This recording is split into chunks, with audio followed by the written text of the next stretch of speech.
Urgent call ആണെങ്കിലോ attend ചെയ്തോ.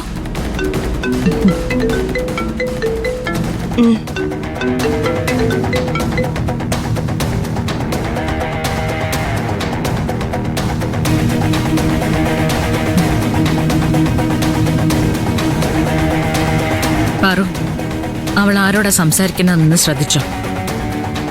അതാ ബാബുക്കുട്ടനാണോന്ന് എനിക്കൊരു സംശയമുണ്ട്. ആയിരിക്കും. അവളുടെ ജാടയും പഴുതിയും കണ്ടപ്പോഴേ എനിക്കൊരു പെശക്ക് തോന്നിയതാ. നമ്മുടെ വീട്ടിൽ ആദ്യം വന്നപ്പോ തന്നെ എല്ലാം മനസ്സിലാക്കിക്കൊണ്ടല്ലേ വന്നത്. ഞാനും ആ സംശയത്തില് പലപ്പോഴും കുറച്ച് ഗ്യാപ്പിട്ടാ പെരുമാറിയിട്ടുള്ളത്. ഞാൻ ഏറ്റു. എന്റെ സർവൈലൻസ് തന്നെയുണ്ട്. ഫിനിഷ് ചെയ്യണോ അതോ അൺകോൺഷ്യസ് സ്റ്റേജിലാക്കണോ? എന്താ വേണ്ടേന്ന് പറഞ്ഞാ മതി. രണ്ടായാലും ഞാനിവിടെ വന്നാലല്ലേ ചെയ്യാൻ പറ്റൂ. ഞാൻ പറയുന്ന കേക്ക്. രുദ്രന്റെ ആൾക്കാർ അങ്ങോട്ട് വന്ന് കൊണ്ടുപോയിക്കോളൂ.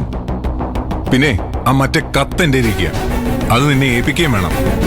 ആ വേണം വേണം. ആ എന്റെ ജോലി ഫിനിഷിംഗ് സ്റ്റേജിലാ. ഞാൻ ഇവിടുത്തെ തിരക്ക് കഴിഞ്ഞിട്ട് വിളിക്കാം. ശരി, ഓക്കെ.